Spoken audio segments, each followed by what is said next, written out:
it is an interesting partnership. He's not going to Red Bull, where I think he'd had the same problem as Ineos of being swamped up by all the different classic stars and GC leaders that could have possibly got in the way and frustrated him there. It's a start with a new team that can really be his. It's got a clear-cut sort of um, it's got a unique identity and unique personality, and also an ethos that sort of champions climate change. For instance, on the world tour, it has the links to charity work. It's a fascinating team, and it's also got key personnel there. A lot of world tour riders, as you mentioned. Michael Albacini is now joining the team as a director sportif. Doug Ryder is the kind of man who steers the project. He's fantastic at sort of leveraging top level riders to go to his team. We saw that back in the 2010s with Edvald Bosenhagen, who at his peak, well, peakish, moved to MTN Quebec, Tyler Farrer as well, and then Mark Cavendish, of course, being the most high profile when he moved across in 2015 through to sort of 2016. So I think it's actually quite positive, this move to Q36.5. It doesn't really guarantee him an access into a Grand Tour, maybe the Vuelta in the years to come. If perhaps say, you got some of these financially troublesome Spanish teams that might get some financial woes and financial problems, and then a door opens to Q36.5, but they also have to compete against Tutor Pro Cycling, who now have Mark Hirschi and Julia Alaphilippe, who are two similar riders to Pidcock, really. And I would say Alaphilippe has more star power than Tom Pidcock. Sorry, Tom.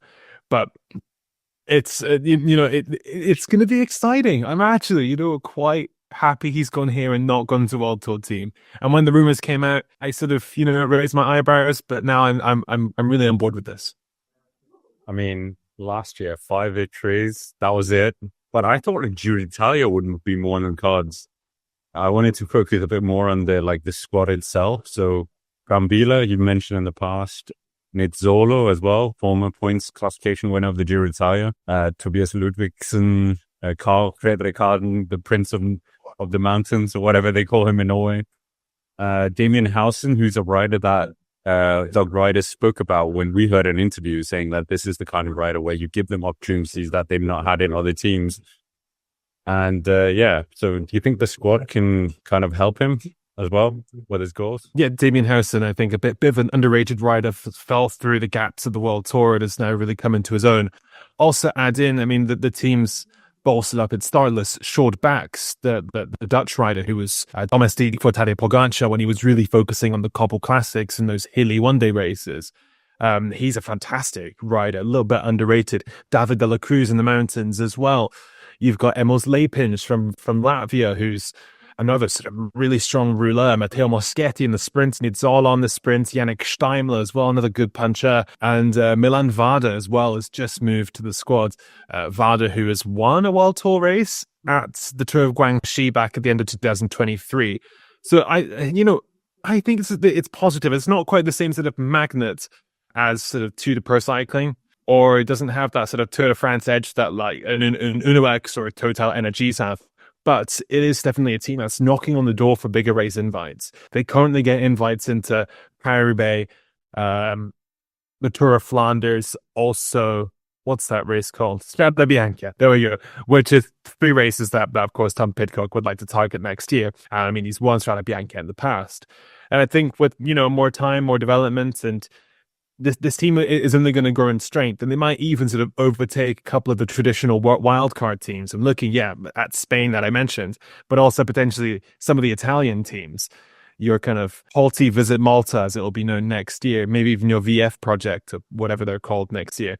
It'll be interesting to see where they move up in the hierarchy, because this is a team building momentum with a lot of money behind it. Let's not forget that they've got billionaires who are stakeholders in this team, one of which, Ivan Glasenberg, owns Pinarello. We'll get onto them in a sec, because that could be a big leverage in this deal.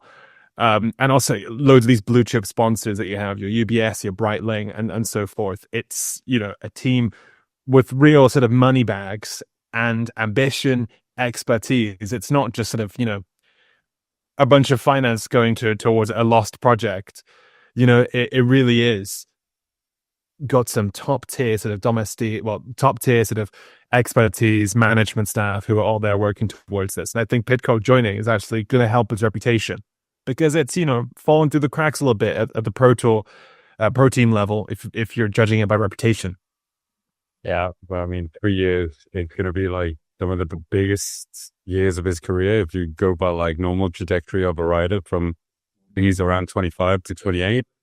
But what do you think his goals are going to be in 2024 if he is, or 2025 even, if he is cutting back on the off-roading? Or is that, or with this pro team, do you think he's still going to continue that? I think he is going to do a little bit of everything. I think that's also what's enticing about this deal for a Q36.5. Whereas Ineos, it was kind of like, you know, road team was the main thing and everything else was just sort of extra exposure, but they don't necessarily need it. Whereas this, it feels like, you know, get all the exposure they can get and, it, you know, embrace a rider type like this where he can do lots of different things and bounce between all these different disciplines. Scott have the bikes that they need to do this. Scott will be the bike provider next year. That's where the contract is. We at least believe Pinarello could jump in afterwards. As we mentioned, Pinarello and Q36.5 have ties there, and Tom Pidcock is already a big figurehead for the Pinarello brand. Now we'll continue his work with them, presumably on mountain biking and cyclocross as well. So I think he is going to continue doing the multidisciplinary stuff and those pursuits. But on terms of the road, I think these one-day races will be key. They get the invites, as I mentioned, to a lot of the big Flemish classics. And that's where we've seen Pidcock show some promise in the past. He's won Brabantse Pijl, not quite lit things up at the Tour of Flanders, but I don't think it's too far off where he is at the moment. Similarly as well, I mean, Strade Bianche, these kind of punchy races, Flèche Wallonne perhaps, or Liège-Bastogne-Liège if he's feeling ambitious, you know. The team would have to be invited there to begin with. But also these week-long stage races. We saw some really good progression from him this year in terms of those week-long stage races, getting stronger and stronger at races like Tour de Suisse and Romandie and so forth. And the team gets invites into a lot of these 1 week long stage races like Tour de Suisse, Tour de Romandie, and the Criterium du Dauphiné. So I think that's going to be a really good place to see him progress as a GC rider. And to be honest, I don't think he's necessarily made for Grand Tour racing. That's fine. Not all riders are meant for Grand Tours. Richie Porgnac or Fulsang know that very well. Whoa. I don't mean to throw that at us, but it's true. But it's true that they're the kind of guys who really thrive in 1 week, but just can't crack Grand Tours. And I think Pidcock went straight into the Grand Tour setting instead of doing 1 week, which I mean, it's probably a byproduct of just the modern era of cycling. But to be honest, I'm really intrigued to see how this is going to go down.